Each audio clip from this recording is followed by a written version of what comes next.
سارے کے سارے اہمیت کی بات ہے، لیکن پھر وہی سیاسی معاملات، حکومت کے معاملات آ جاتے ہیں۔ آپ نے جو حدیث کی کتاب لکھی مسند امام احمد، اس کو کبھی سرکاری عہدہ نہیں دیا، یعنی شاگردوں نے، امام بخاری شاگرد ہے، اس نے جو کتاب لکھی اس کو سرکاری عہدہ دے دیا گیا۔ امام مسلم شاگرد ہے، اس کو سرکاری عہدہ دے دیا گیا۔ لیکن امام احمد بن حنبل کو کبھی بھی سرکاری عہدہ نہیں دیا، اس لیے کہ یہ وہ شخص تھا جس نے کربلا کے بعد کربلا زندہ رکھی اور وقت کے فرعون کے خلاف کھڑا ہو گیا۔ مامون الرشید، پھر واسق باللہ، پھر متوکل باللہ، 4 بادشاہوں نے بڑا ظلم کیا ہے۔ بہرحال یہ ایک علیحدہ تاریخ ہے، ان کی کتاب ہے فضائل صحابہ۔ امام احمد بن حنبل کا ایک اور بھی آپ کو پتہ ہونا چاہیے کہ آج چونکہ آپ 11ویں شریف میں بھی آئے ہیں، حضور شیخ عبد القادر جیلانی گلگانی رضی اللہ تعالیٰ عنہ امام احمد بن حنبل کے مقلد تھے، امام احمد بن حنبل کے مقتدی۔ یہ وہ امام ہے جس کا غوث مقتدی، ہاں یہ بھی ذہن میں ہے۔ اس میں انہوں نے 2 باتیں میں نے اس میں سے آج صرف آپ سے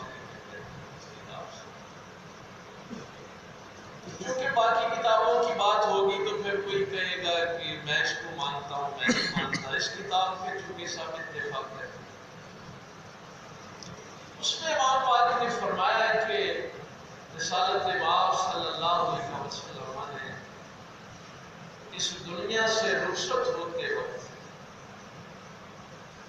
حجرہ مبارک بنا ہوا تھا تو لوگوں سے فرمایا میرے بعد میری آل سے وہی سلوک کرنا جو میں اپنی آل کے ساتھ کرتا۔ سبحان اللہ۔ بہت بڑھیا جملہ تھا، بہت بڑی نصیحت تھی امت کے لیے کہ میری آل کے ساتھ، میری اہل بیت کے ساتھ وہی رویہ اختیار کرنا جو میں رکھتا ہوں۔ حسنین نماز پڑھتے ہوئے میرے اوپر سوار ہو جائے تو میں پھر بھی سجدے سے سر نہیں اٹھاتا کہ ان کو تکلیف کے لیے فرشتے نازل ہوتے۔ اللہ کی توحید کی گواہی کے لیے اگر عیسائیوں سے مباہلہ ہو تو یہ 2-2.5 سال کے منہ تو یہ توحید کی گواہی کے لیے چلے جائیں۔ یہ قرآن ہے۔ یہ تھا وہ معاملہ، اس کی ایک جھلک اگر آپ دیکھ سکیں کہ جب مال غنیمت تقسیم ہو رہا تھا، سیدنا عمر فاروق رضی اللہ تعالیٰ عنہ کا دور ہے۔ مال غنیمت کا اصول یہ ہے کہ جو جنگ میں لوگ شریک ہوتے ہیں ان میں وہ مال تقسیم کیا جاتا ہے۔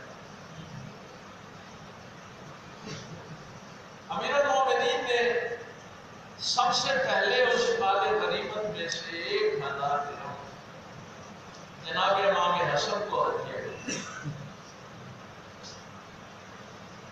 پھر 1000 درہم امام حسین رضی اللہ تعالیٰ کو ہدیہ دیا۔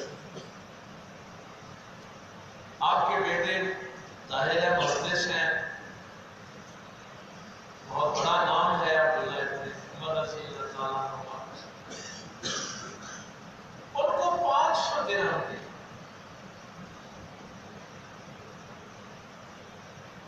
انہوں نے تھوڑا احتجاج کیا،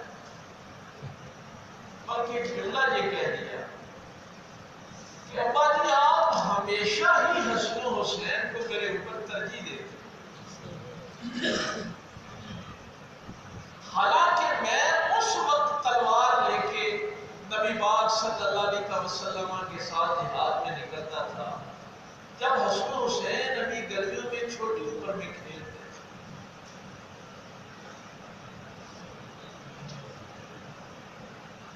تو عظیم جملے ہیں، یہ بددیانتی کی جاتی ہے کہ یہ باتیں لوگوں تک پہنچائی نہیں جاتی. سرکار عمر فاروق رضی اللہ تعالیٰ عنہ نے اپنے بیٹے کو مخاطب کر کے جو جملے ارشاد فرمائے تاریخی جملے ہیں، اور پاک پیغمبر صلی اللہ علیہ وسلم کی آل بیت کے ساتھ محبت کا عظیم سرمایہ ہے. آپ نے فرمایا کہ یہ بات ہم نے صحیح کہی ہے، پر سنت تھی نا. حکم یہ تھا کہ جیسے میں ان کے ساتھ رویہ اختیار کروں. اب نبی پاک صلی اللہ علیہ وسلم کا رویہ کیا تھا کہ حسنین کریمین آئے تو وہ پاؤں الجھ گیا، زمین پہ گر پڑے تو نبی پاک نے پیپر چھوڑ دی. سرکار نے پیپر چھوڑ دی اور اٹھا کے لائے، پھر ساتھ بٹھایا. اب عمر فاروق بھی وہی سنت اختیار کیا کرتے تھے، جب حسنین آ جاتے تھے تو ممبر چھوڑ دیتے. ہمیں اہل بیت کی تعظیم صحابہ نے سکھائی. آپ نے فرمایا بیٹا پہلا جملہ ہی اتنا کمال کا ہے. فرمایا یہ جو تو کہتا ہے کہ تیرا باپ حسن و حسین کو تیرے اوپر یعنی اپنے بیٹے کے اوپر ترجیح دیتا ہے، اس کی وجہ یہ ہے کہ تیرا باپ حسین کے باپ جیسا ہے. اب دیکھیے یہ جو بحثیں پچھلے دنوں میں نے کہا تھا یہ دکھ ہوتا ہے، یہ بحثیں چلتی ہیں کہ اس کا مقام زیادہ ہے. یعنی چاہیے تو یہ تھا نا کہ یہ بات نبی پاک سے شروع کی جائے، لیکن کبھی آپ اس روایت کو پڑھیں تو حضرت عمر فاروق نے شروع باپ سے کی ہے کہ عبداللہ بیٹا تیرا باپ حسین کے باپ جیسا نہیں. پھر فرمایا کہ تیری ماں حسین کی ماں جیسی نہیں، تیرا نانا حسین کے نانا جیسا نہیں، تیرے چچا حسین کے چچا جیسے نہیں، تیری پھوپھیاں حسین کی پھوپھو جیسی نہیں. تو اگر یہ نسبتیں تجھے نصیب نہیں ہیں تو ان کی برابری کیوں کرتا ہے؟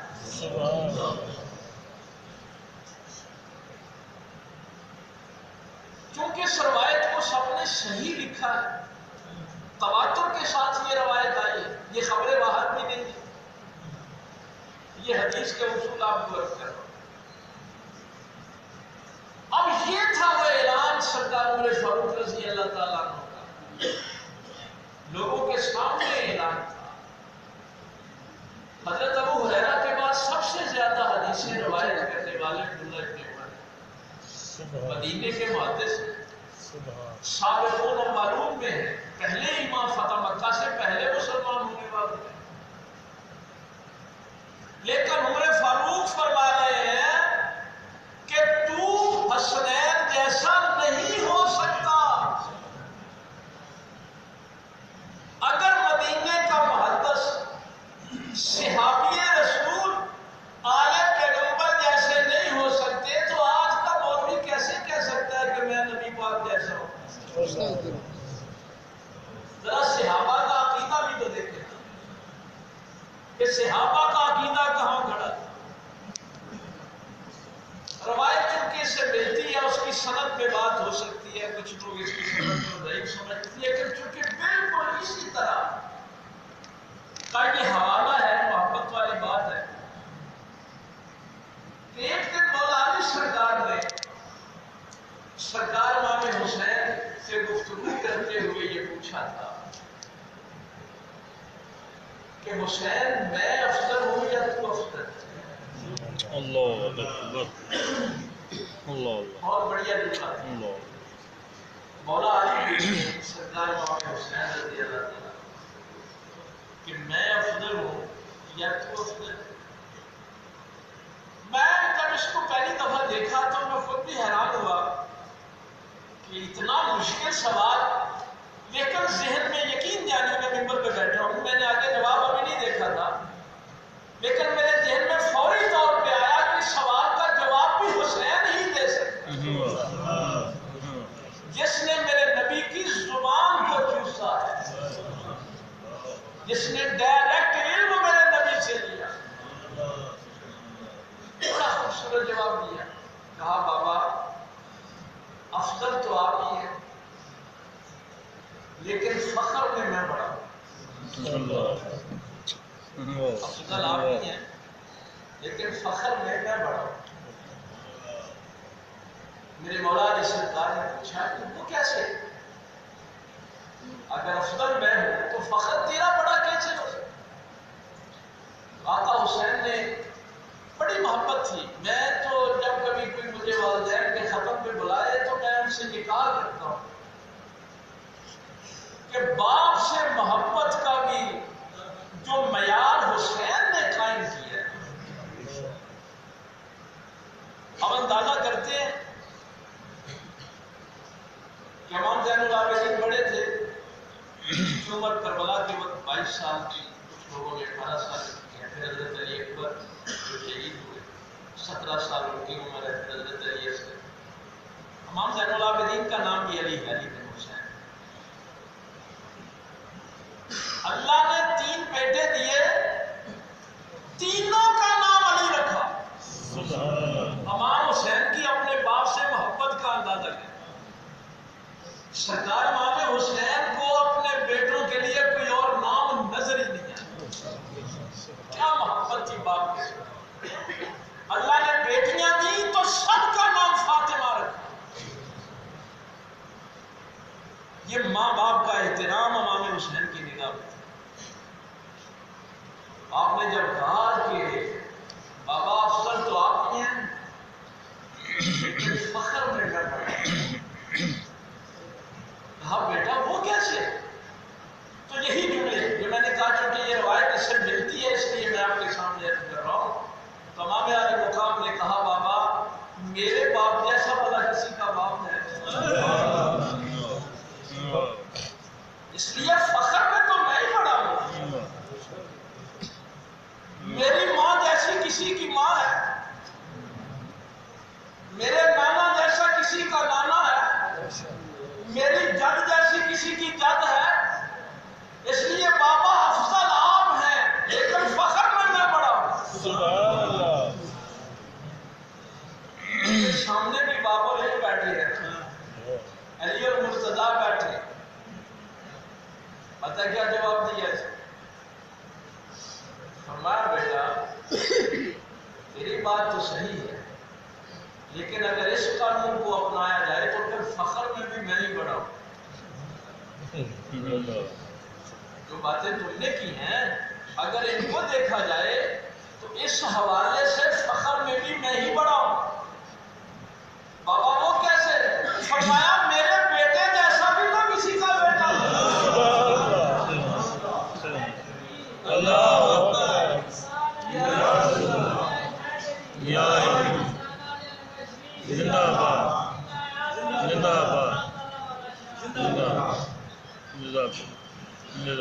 اور یہ جملے پتہ ہے سلطان مولا علی نے اپنی طرف سے نہیں کہے تھے،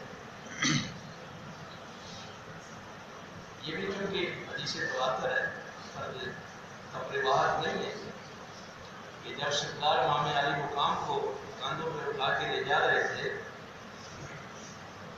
کیا کہا گیا تھا؟ واہ واہ اتنے خوبصورت سوال ہے۔ کہا گیا تھا نا اللہ کے محبوب نے کیا فرمایا؟ اللہ کے محبوب نے فرمایا تھا تمہاری نظر سواری میں گئی سوال کی طرف۔ یہی جملے میرے مولا علی سرکار نے آئے کہ بیٹا اگر یہ بات ہے تو پھر فخر میں بھی میں ہی بڑا ہوں، میرے بیٹے جیسا بھی تو کسی کا بیٹا نہیں۔ وہ جو بات میں آپ سے کہا کرتا ہوں پہلی وہی دعائی وہی کی ہے.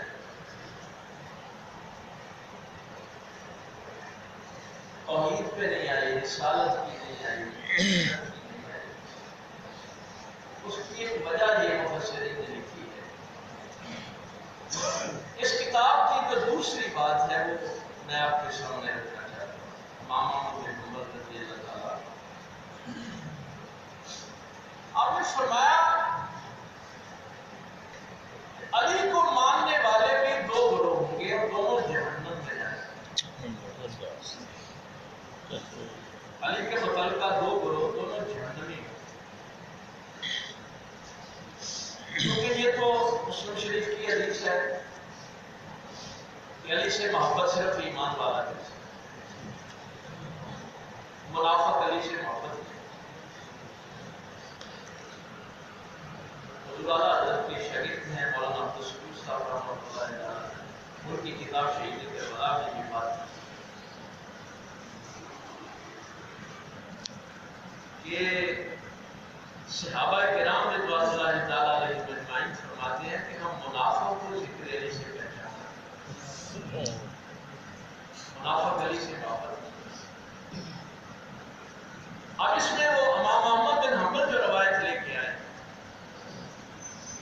کہ پاک پیغمبر صلی اللہ علیہ وسلم نے فرمایا کہ علی ایک تیری مثال عیسیٰ جیسی. یا رسول اللہ صلی اللہ علیہ وسلم کو کیسے؟ فرمایا یہودیوں نے اتنی نفرت کی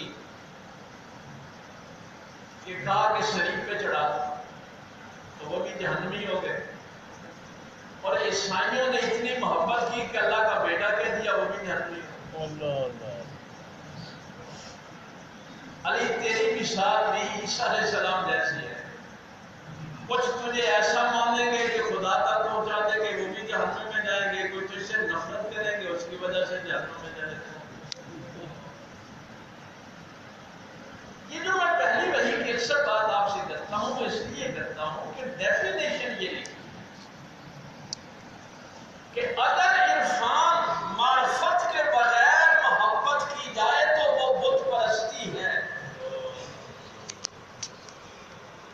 اگر آپ کے پاس علم نہیں،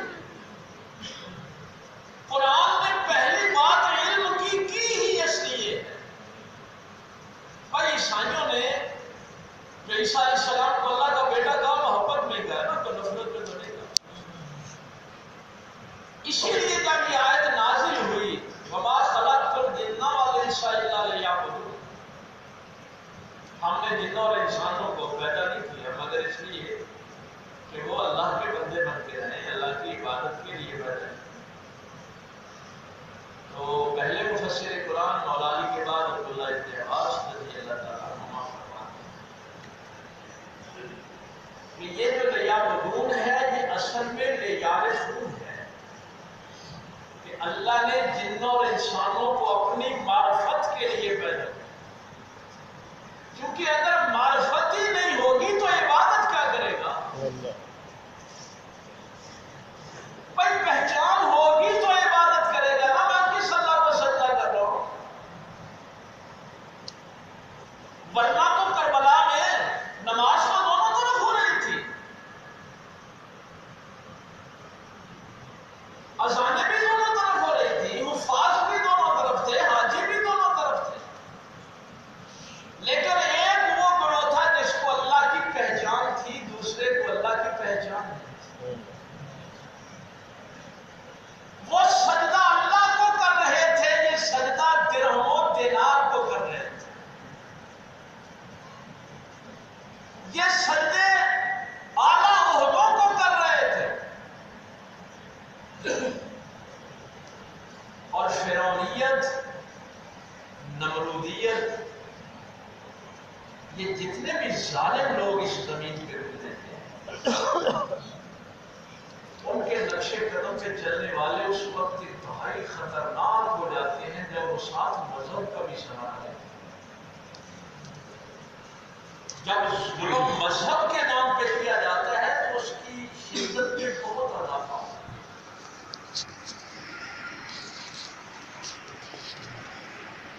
مولویوں نے فتویٰ لکھ کے دے دیا تھا کہ حسین کا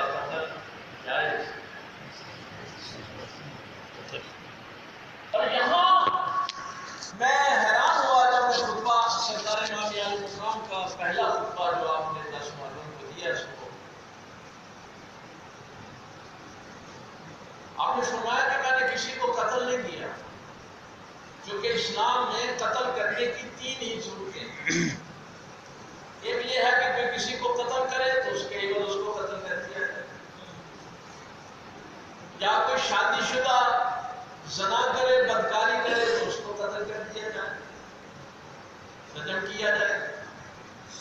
اور تیسری چیز بغاوت ہے، کوئی اس دین اسلام سے مرتد ہو جائے۔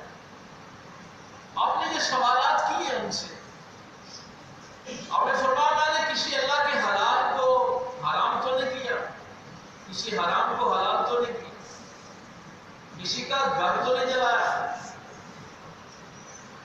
میں نے کسی کو قتل نہیں کیا، میں نے نبی کی شریعت میں کوئی ترمیم نہیں کی،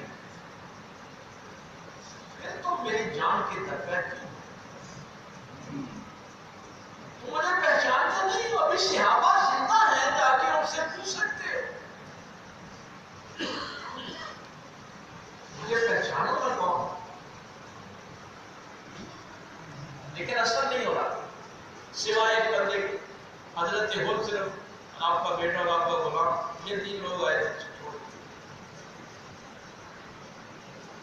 امام علی مقام کے اس خطبے کا جو آخری جملہ ہے وہ میں آپ کو عرض کروں۔ آپ نے فرمایا یہ جو میری گفتگو کا تم پہ اثر نہیں ہو رہا، بھئی یہ بات بھی تو بڑی عجیب ہے نا کہ حسین تقریر کر رہا ہو تو کسی پہ اثر نہ ہو، یہ بھی تو بڑی عجیب بات ہے۔ تو آپ نے فرمایا یہ جو میری گفتگو کا تم پہ اثر نہیں ہو رہا، اس کی وجہ سمجھتے ہو کیا ہے؟ انہوں نے کہا مانی کیا ہے؟ آپ نے فرمایا تمہارے پیٹ میں حرام کا لقمہ ہے۔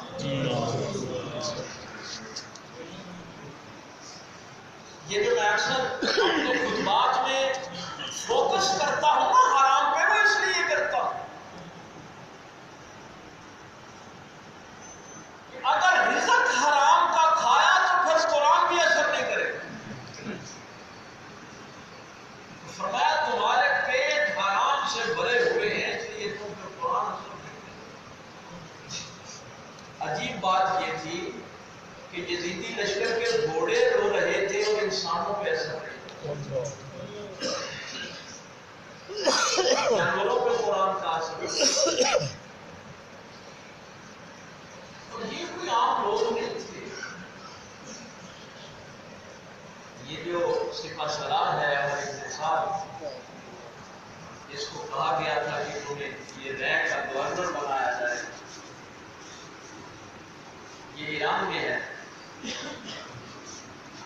اور اس نے کوشش تو کی، تاریخ کہتی ہے کہ یہ مذاکرات کرتا رہا کہ کسی طرح یہ جنگ نہ ہو، ٹل جائے یہ حادثہ۔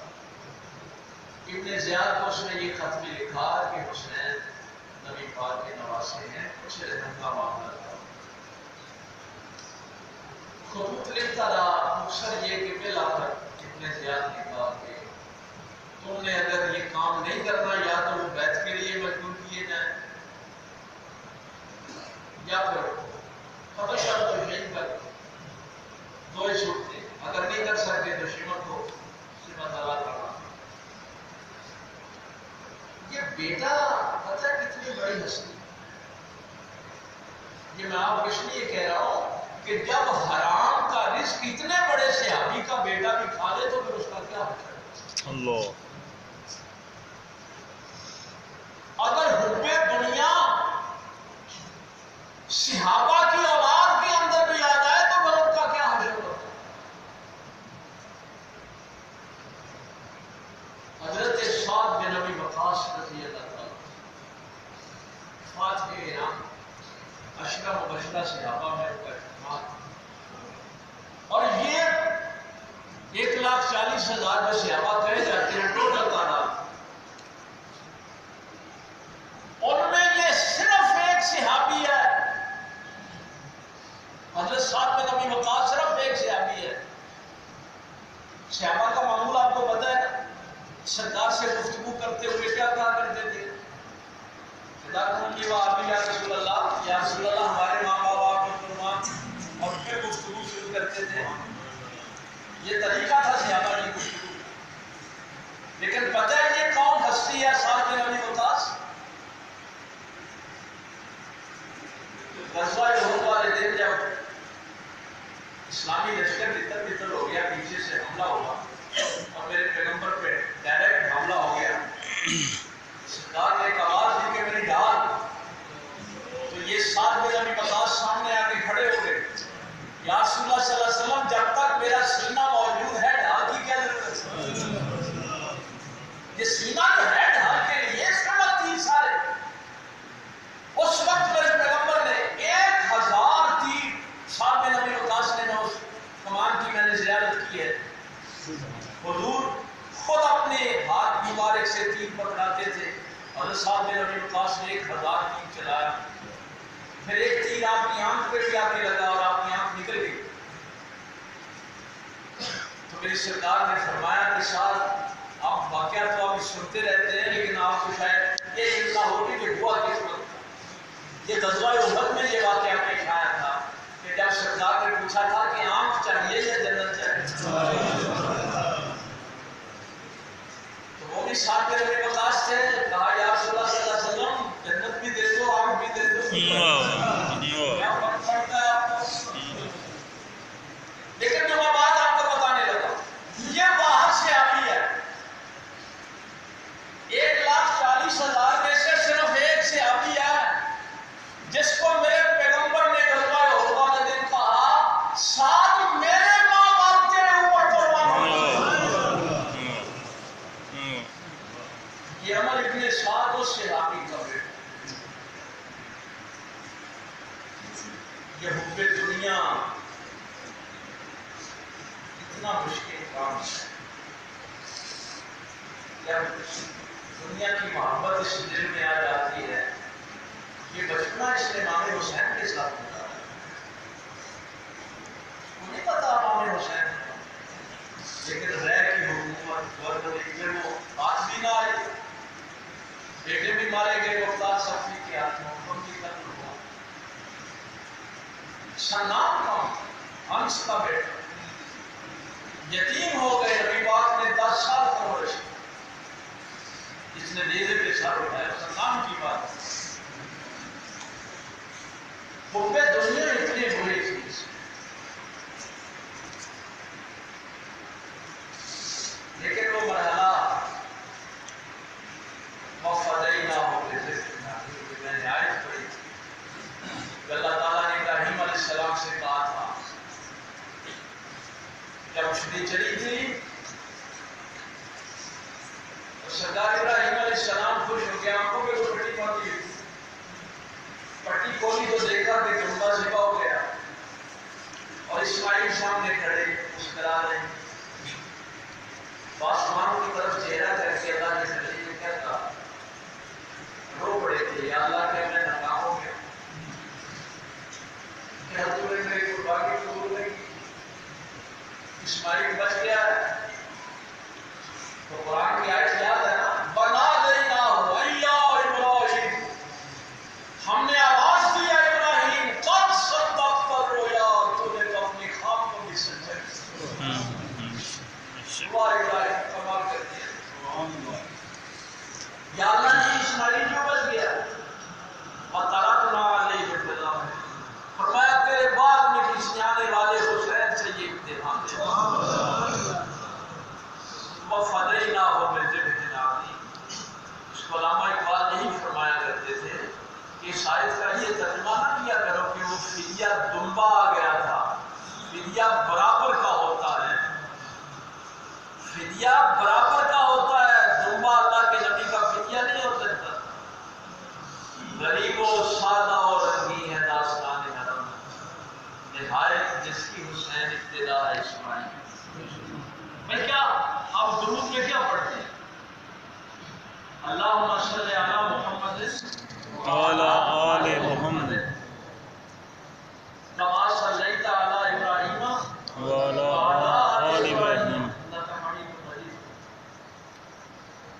اس پہ وقت بڑا چاہیے لیکن جاتے جاتے صرف یہ جملہ سنیے، یہ جو اقبال نے کہا ایسے نہیں کہا کہ وہ ذبح عظیم، اصل میں یہ کربلا میں وہ معاملہ ہوا، اللہ سے ہم دعا کرتے ہیں یا اللہ محمد صلی اللہ علیہ وسلم اور ان کی آل پر وہی رحمتیں برکتیں نازل فرما جو تو نے ابراہیم اور ان کی آل پہ کی۔ ہر نماز میں آپ یہی دعا کرتے ہیں، بڑا اجر ہے بھائی نماز کا۔ حسین نے بھی اس کی اہمیت واضح کی، تلواروں کے سائے میں نماز پڑھی، لیکن یہ بھی بڑی عجیب بات ہے کہ اتنی اہم عبادت تمام انبیاء کے نزدیک، اتنی اہم عبادت، لیکن اس عبادت کو بھی اللہ کی بارگاہ میں قبولیت کے لیے آل محمد کے وسیلے کی ضرورت ہے۔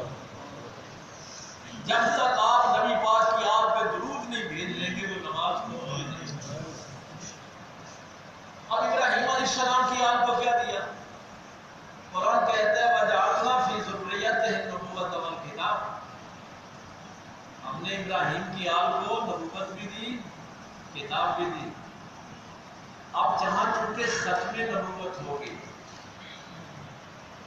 نبی پاک کے بعد کسی نے نبی نہیں آنے، اس لیے ذہن میں صرف یہ درود پڑھتے ہوئے رہے کہ رحمتیں اور برکتیں وہی ہیں جو آل ابراہیم پہ بھی، چونکہ دعا بھی ہم یہی کرتے ہیں کما صلیت علی ابراہیم وعلی آل ابراہیم، یعنی رحمتیں اور برکتیں وہی ہیں، صرف ہم نبی کہہ نہیں سکتے کیونکہ نبوت ختم ہو۔ خاتم النبیین آپ محمد صلی اللہ علیہ وسلم، تو یہ ذبح عظیم،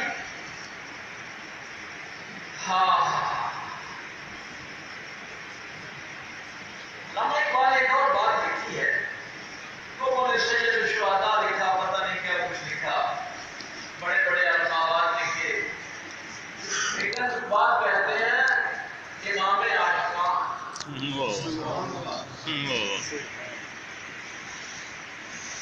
ہمارے عالم مقام کو محبت ہے اور محمد صلی اللہ علیہ وسلم، اور اس محبت کو تازہ رکھنے کے لیے اللہ تعالیٰ کا بھی اہتمام دیکھیں کہ بیٹا علی اکبر ایسا دیا کہ جو شبیہ پیغمبر، صحابہ یہاں تک کہتے ہیں کہ آپ کسی دیوار کی اوٹ میں گفتگو فرما رہے ہوتے تو لوگ یہی سمجھتے کہ رسول اللہ کوئی پیچھے سے دیکھتا تو سمجھتا کہ رسول اللہ ہے۔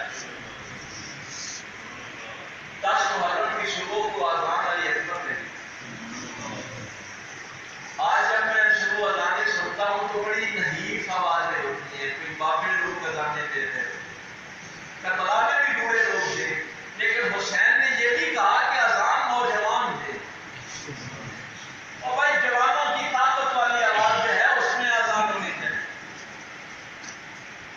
یہ تھا وہ کربلا کا واقعہ، اور وہ پیک تھی یہ کہ جب حسین کو اپنے نانا کے دین پہ یہ قربانی بھی پیش کری، اور آقا حسین نے فرمایا کہ تم اپنے پھپھو اماں سیدہ زینب سے وہ مکالمہ بھی بڑا کمال تھا۔ سب یہ کہہ رہے تھے کہ ہم شبیہ پیغمبر کو کیسے تھے، نبی پاک کی تصویر کو کیسے،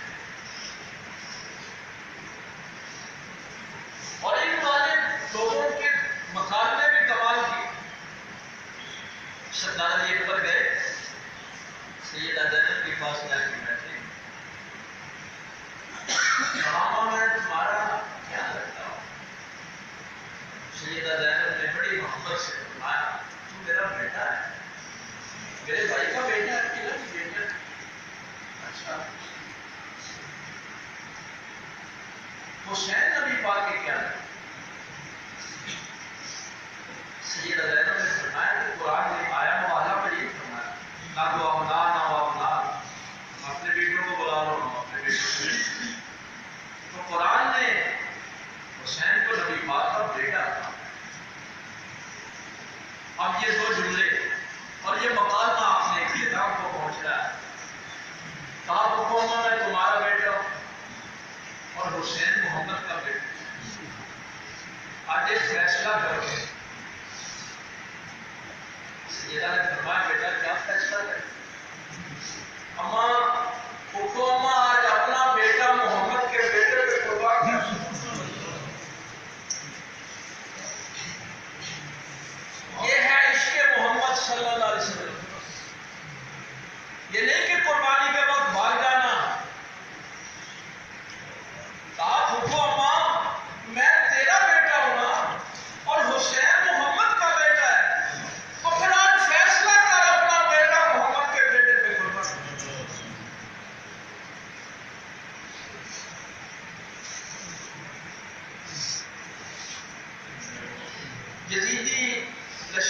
چونکہ تمام روایات کچھ تو اہل بیت کے لوگ سامنے گواتے جو کچھ ہوا کربلا میں، اور کچھ جدیدی نشکر جو روایات انہوں نے کی کہ یہ صرف ایک مرحلہ آیا۔ امام عالی مقام جس بھی ساتھی نے پکارا آپ خود تشریف لاتے تھے، ایک ہاتھ میں گھوڑے کی لگام ہوتی، دوسرے ہاتھ سے لاشا اٹھاتے خیموں تک لے جاتے۔ آپ نے اپنے کسی ساتھی کا لاشا اٹھانے کے لیے بھی کسی بھائی کو، بیٹے کو نہیں بھیجا۔ یہ محبت ہے امام عالی مقام کی بھی اپنے ساتھ میں، خود اٹھائے ہیں لاشا، 72 کے 72 خود اٹھائے۔ لیکن یہاں تبری کہتا ہے، پہلا مورخ ہے ہمارے اسلام کہ جو یزیدی فوجیوں کے راوی ہیں جنہوں نے یہ بات بتائی وہاں کہ یہ ایک لاشا تھا جب حسین ایک ہاتھ سے نہ اٹھا۔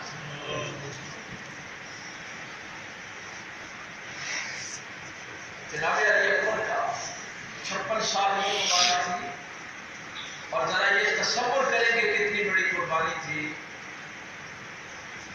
کہ جب آپ خیموں سے لاشا لینے کے لیے نکلے ہیں تو داڑھی مبارک سیاہ تھی، اور جب واپس آئے ہیں تو سفید ہو چکی، اور آگے کہا گیا اللہم تقبل منا ھذا قربان، یا اللہ ہماری اس قربانی کو اپنی بارگاہ میں قبول۔ اختیار کیا تھا؟ اختیار بدل گیا تھا۔ اس دنیا کا بڑے سے بڑا آدمی یہ تو کہہ سکتا ہے کہ میں نے تمہیں معاف، لیکن یہ نہیں کہہ سکتا کہ اللہ نے تمہیں معاف۔ کوئی ولی اللہ، کوئی غوث مطلب یہ دعویٰ نہیں کر سکتا۔ یہ کہے گا کہ میں اللہ کی بارگاہ میں دعا کروں کہ اللہ تجھے معاف کر دے۔ یہ صرف حسین کو اللہ نے اختیار دیا ہے کہ ہو جا، میں نے بھی تجھے معاف کیا، اللہ نے بھی تجھے معاف کیا، اور صرف یہاں تک نہیں، حرم من النار، جا تجھے جہنم سے بھی آزاد کیا۔ سبحان سبحان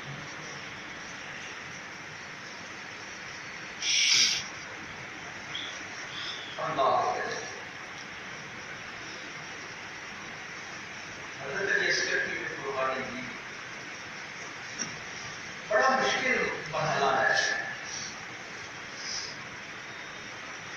جب آپ چلے ہیں بہت مشکل معاملہ ہو گیا، پاک پیغمبر صلی اللہ علیہ وسلم کی دستار مبارک، سر مبارک سے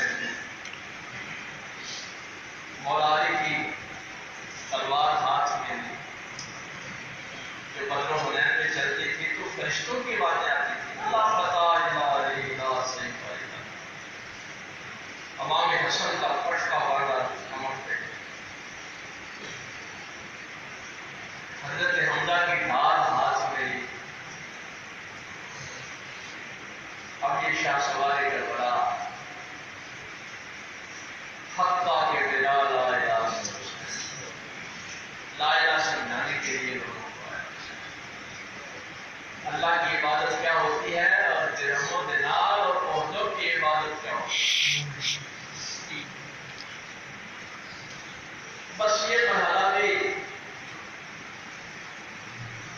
کہتے ہیں فرشتوں سے بھی نہیں دیکھا، کیونکہ جب میرے پیغمبر سوار ہونے لگے تھے معراج کی رات تو جبرائیل نے رکاب ہو گئی، 70,000 فرشتے سوار کروانے کے لیے، اور جب غزوہ خیبر میں مولا علی کو میرے نبی نے سوار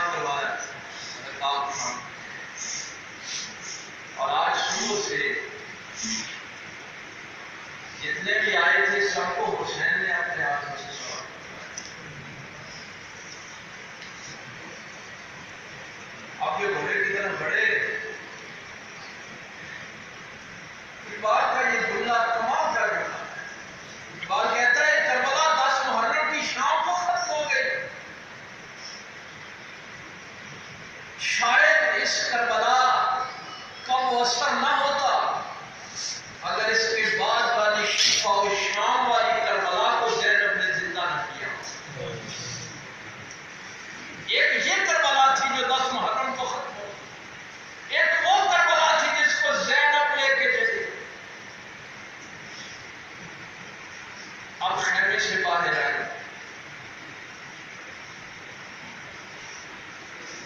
فرمایا یہ نہ سمجھنا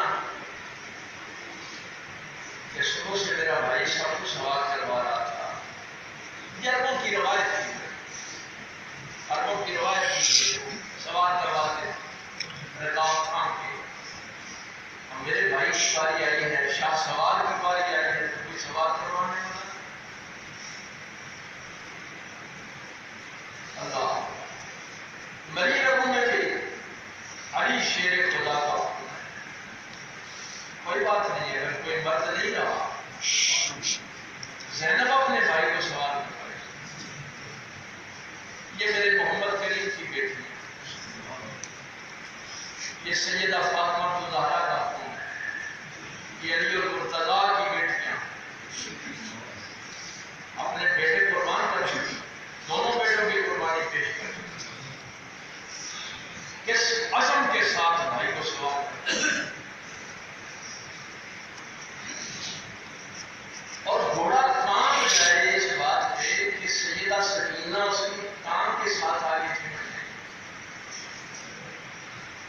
کہ جو بھی ادھر جاتا ہے واپس نہیں آتا. اور اسی مرحلے پہ دوسری بیٹی کا خط کیا ہے، مدینے سے سغرا کا خط بھی آ جائے اسی مرحلے پہ. اور حسین ایک بیٹی کو پیچھے کھڑی ہے گھوڑے کے ساتھ، اسی کا خط پڑھ رہے ہیں کہ بابا جب یہاں سے آپ مدینے سے گئے تھے، علی اصغر چند دنوں کے تھے، اب تو ظاہر ہے 5-6 ماہ کے ہو گئے.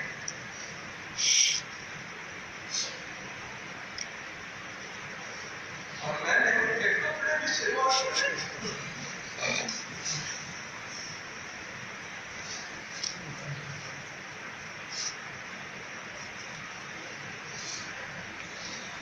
وہ خط مجھ سے نہیں پڑھا جاتا. اور آپ کا حسین نے وہ خط کیا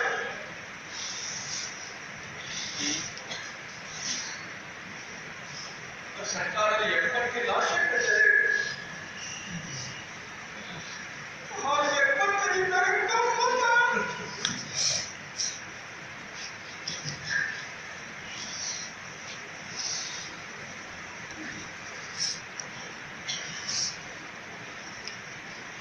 لیکن فائز کے کامت میں دوسری طرف میرے نبی کا دین ہے،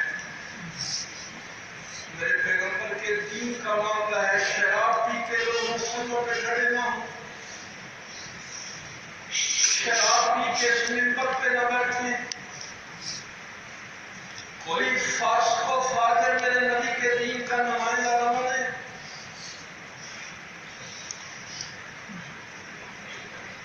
سردار نرا دست در دست یدی حقا کے بنا لا الہ، حقا کے بنا لا الہ. مولا کریم وطن سے لوگوں کو بڑی محبت ہوتی ہے. میں نے میری خاطر وطن قربان کر دیا. لوگوں کو اپنی اولاد سے محبت ہوتی ہے، میں نے وہ بھی قربان کر دی. لوگوں کو اپنے خاندان سے فخر ہوتا ہے، مولا میں نے وہ بھی قربان کر دیا. اب سر سجدے میں رکھا، مولا کیا تو ہے یا میں ہوں؟ باقی تو سارا خاندان وطن ہر چیز قربان کر دی. یہ ہے لا الہ کا مفہوم.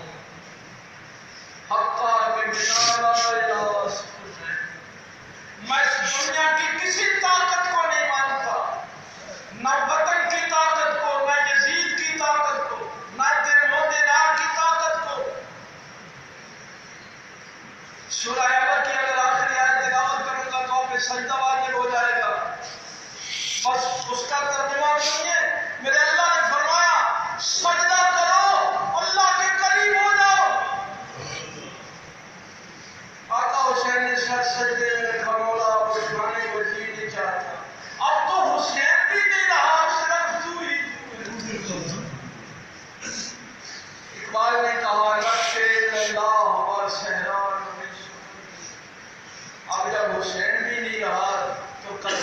سرزمین پہ یہ اللہ جس نے لکھا ہے وہ کون ہے؟ صرف اللہ ہے، صرف اللہ ہے، صرف اللہ ہے۔ اور یہ مجھے زندگی میں جس جملے نے استقامت دی، الحمدللہ بڑی بڑی مصیبتیں تکلیفیں بھی آئیں، لیکن آقا حسین کے اس جملے نے مجھے ہمیشہ تقویت دی، استقامت دی، میں نے زندگی بڑی اچھی گزاری۔ وہ جملہ جو ابتدا میں کہا تھا، جب لوگوں نے کہا کہ یزید پیسوں کی بھی آفر کرتا ہے، بندی بھی دے گا، مال و متا بھی دے گا، کیا فرمایا تھا آقا حسین؟ آپ نے فرمایا تھا دیکھو لوگوں اس بات کو یاد رکھنا، یہ تو کچھ بھی نہیں، میں دنیا کا سب کچھ لے لوں، اگر اللہ کو کھو دوں تو میں نے کیا پایا؟ یہ جو شمر اور عمر ابن سعد سمجھتے تھے کہ ہم نے دنیا لے لی، کچھ پایا انہوں نے؟ فرمایا میں سب کچھ پا لوں، اللہ کو کھو دوں تو میں نے کیا پایا؟ اور یہی وہ آخری جملہ تھا، تمہاری نظر میں میں نے سب کچھ کھو دیا اور میں نے سر سجدے میں رکھ کے اللہ کو پا لیا، میں نے کیا کھویا؟ سب کچھ کھو دوں مولا تمہیں پا لوں، میں نے کیا کھویا؟ یہ ہے وہ زندگی گزارنے کا سلیقہ۔ اب اقبال کہتا ہے جبیں پہ تیری نشان سجدہ رہا تو کیا، وہ کوئی ایسا بھی سجدہ کر کے زمین پر نشان ہے۔ اللہ